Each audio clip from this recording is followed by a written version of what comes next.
반갑습니다. 8월 11일 월요일 큐티 스케치 시간입니다. 오늘 본문은 에스겔 16장 15절부터 34절까지의 말씀입니다. 오늘 본문은 이렇게 시작합니다. 그러나 네가 네 화려함을 믿고 네 명성을 가지고 음행하되 지나가는 모든 자와 더불어 음란을 많이 행함으로 네 몸이 그들의 것이 되도다. 네가 네 의복을 가지고 너를 위하여 각색으로 산당을 꾸미고 거기에서 행음하였나니 이런 일은 전무후무하니라. 네가 또 내가 준 금, 은 장식품으로 너를 위하여 남자 우상을 만들어 행음하며 또 네 수놓은 옷을 그 우상에게 입히고 나의 기름과 향을 그 앞에 베풀며 또 내가 너에게 주어 먹게 한 내 음식물 곧 고운 밀가루와 기름과 꿀을 네가 그 앞에 베풀어 향기를 삼았나니 과연 그렇게 하였느니라. 주 여호와의 말씀이니라. 오늘 본문은 하나님의 일방적인 사랑, 그 은혜에 대해서 하나님의 백성은 배신하고 주를 멀리했으며 평강을 가져다 준 하나님, 그리고 축복해 주신 하나님 없는 그런 평안, 그런 자유, 이런 것들을 계속 추구한 것을 또 반복하는 그런 본문입니다. 오늘 본문을 보면 굉장히 음란한 모습이 나옵니다. 그 음란이 어느 정도냐 하면 네 명성을 가지고 네 화려함을 가지고 네 아름다움을 가지고 이 화려함 아름다운 명성은 누가 주셨냐? 하나님이 주셨어요. 이스라엘을 부강하게 만들었고 이스라엘을 가나안 땅에 들어가게 만들었고 걸출한 왕들을 통해서 그의 왕국을 확장시켰어요.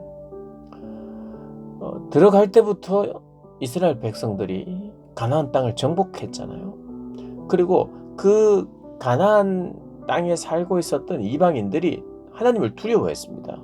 이스라엘 백성들을 두려워했어요. 그러면서 그들에게는 명성이 생겼죠. 그들로는 참 어떤 자신감도 생겼습니다. 해가 지나고 시간이 지나고 세대가 변하면서 그들에게 화려한 명성, 그들의 어떤 아름다움, 성취 이런 것이 그들의 자랑이 되었고 이것이 더 나아가서는 자기들의 힘과 능력으로 된 것처럼 생각을 하고 교만하기 시작했고 하나님을 완전히 떠났느냐? 떠나지 않았어요. 절기를 지키고 안식일을 지키고 11조를 내고 할 종교 행위들은 다 했어요. 그런데 행음했어요. 그러니까 음란했어요. 뭐냐면 하나님도 섬기지만 다른 이들도 섬긴 거예요. 다른 종교도 섬겼어요. 그런데 단지 다른 종교, 다른 우상들을 섬길 때 그냥 우상들만 가져다가 섬긴 게 아니에요. 그 우상이 들어오게 된 것은 이방인들과 결혼하기 시작하고 심지어는 왕들도 솔로몬도 이방인들과 결혼했어요. 그 결혼을 통해서 어떤 것을 추구했느냐? 외교 관계를 형성했어요. 그 시대에 다른 나라들이 하는 그런 것과 동일하게 했던 거예요. 다른 나라의 공주와 결혼을 해서 그 나라와 화친을 맺는 거예요. 근데 공주만 오느냐? 공주가 가지고 오는 문화가 있어요. 그걸 받아들여야 됩니다. 공주가 가지고 오는 종교, 그 종교도 인정해야 돼요.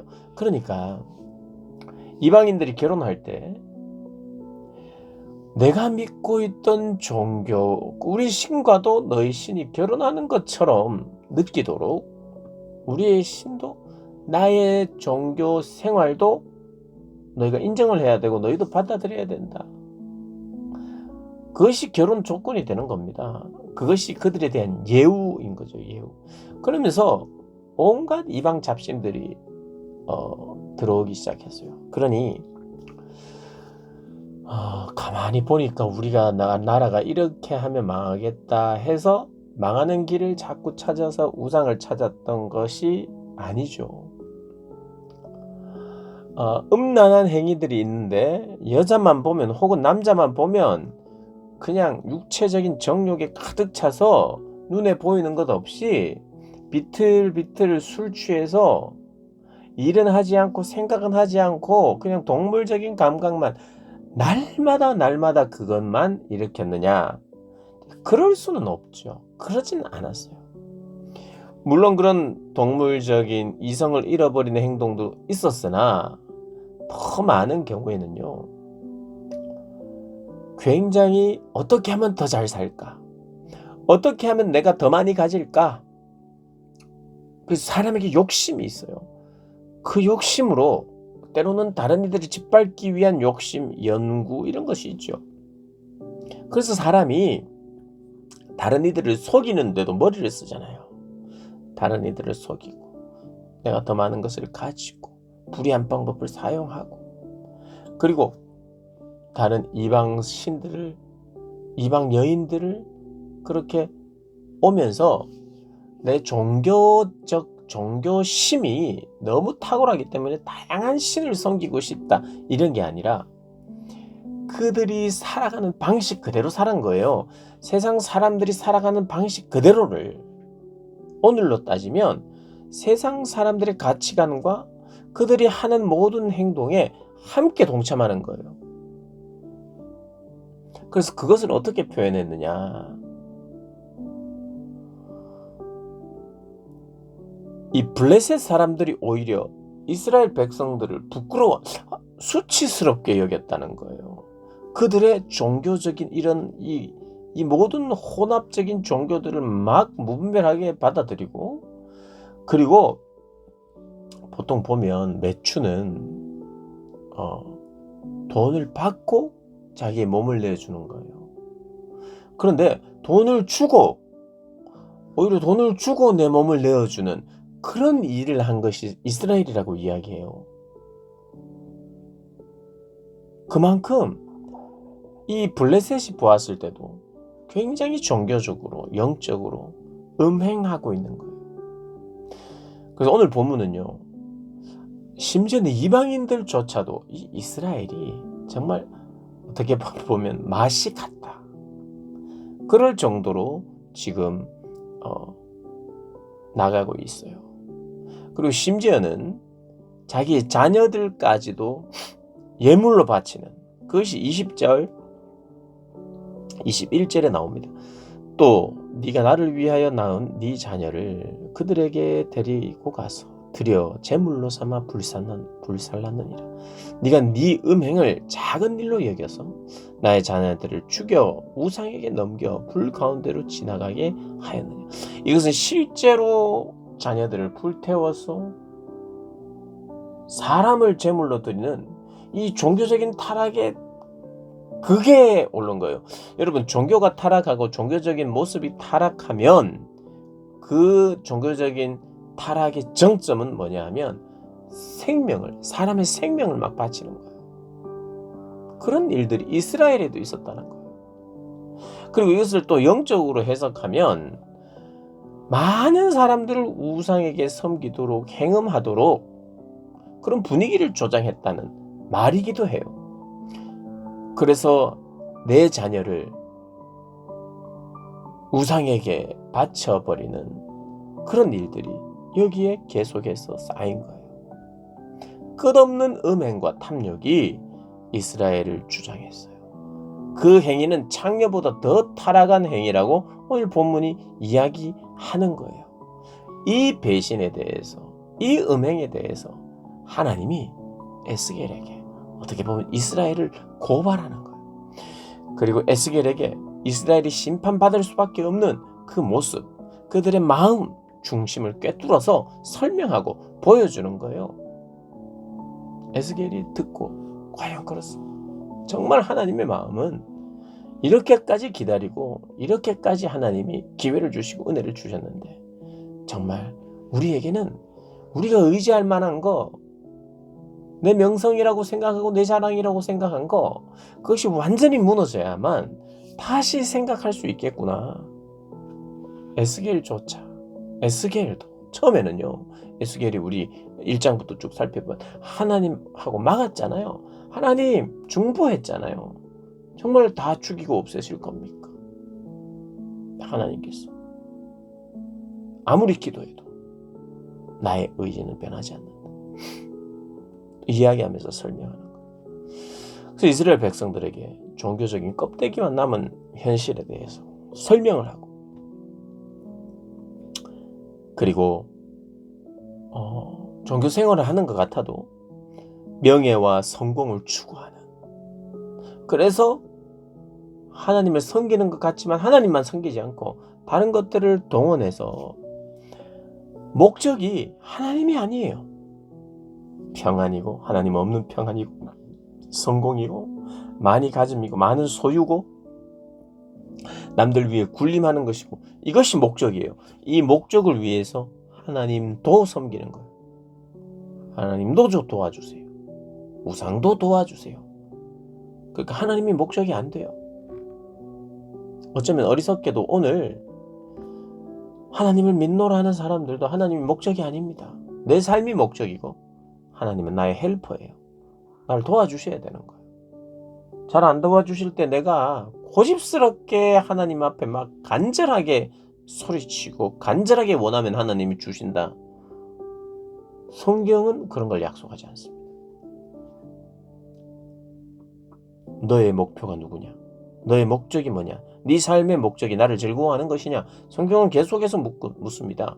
우리에게 하나님은 계속해서 물어요. 우리의 삶 속에 어려움과 힘든 거 여러 가지 것들이 있고 그것에 대해서 구하기도 하고, 또 때로는 내 꿈과 비전을 찾아서 내가 하고 싶은 것을 찾아서 하나님께 기도하기도 해요.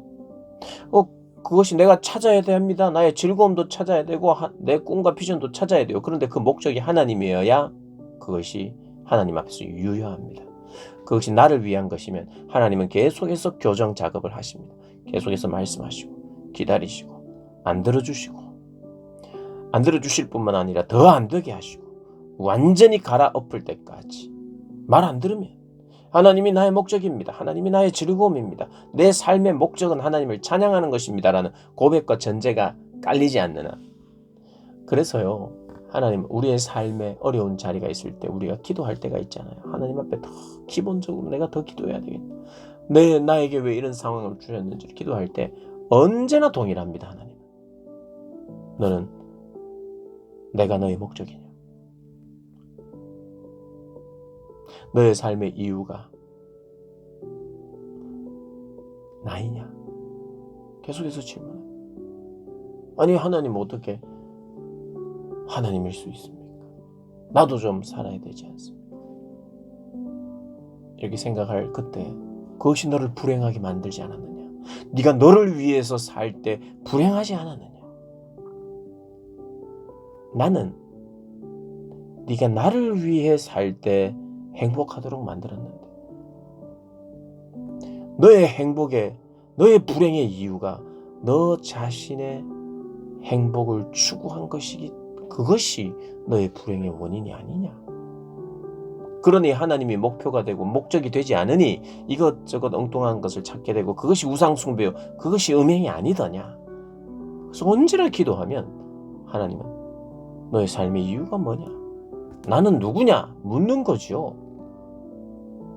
하나님 앞에 하나님 이게 필요하고 저게 필요해 하나님 기도하고 그러면 하나님이 그랬구나 하고 그걸 줄까요? 그렇지 않아요. 하나님 앞에 기도하면 나는 너에게 누구냐? 예수님이 베드로에게 말씀하신, 너는 나를 사랑하느냐? 사랑하는 존재가 되고 싶어요. 우리가 막 눈물로 기도할 때 너는 나를 사랑하느냐? 나는 너의 전부냐? 근데 그렇게 되지 않으면 네 인생이 불행한데 인생을 바꾸지 않겠냐? 그 인생을 바꾸는데 도와주시는 거예요. 그 인생을 참된 인생을 깨닫게 해달라고 기도하면 깨닫게 해주고, 내 마음이 그렇게 녹아들고 내 마음이 변하고 내 내면이 변하기를 기도하면 하나님 바꿔주시고, 하나님, 주님이 나의 전부입니다. You are my all in all 이라고 고백하는 그 자리, 그 자리로 우리를 반드시 데려가십니다. 여러분, 반드시 그 자리로 가서 주님이 나의 모든 것입니다. 주님은 내 모든 것을 아십니다. 내 상황도 아십니다. 이 포로기를 살아가는 많은 포로들이 어떻게 기도해야 될까요? 주님의 뜻은 완전합니다. 주님의 뜻은 선합니다. 주님의 심판도 선합니다. 그런데 주님의 사랑도 영원합니다.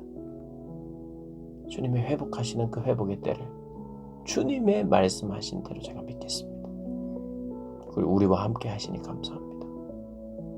주님이 나의 모든 것입니다. 여러분, 그 고백이 회복되어야만, 그게 약속이죠. 약속. 그게 약속입니다. 하나님 우리에게 주신 약속이에요. 그 약속을 붙들고 경험하고, 그래서 주님이 나의 모든 것입니다. 내 삶의 유일한 이유입니다.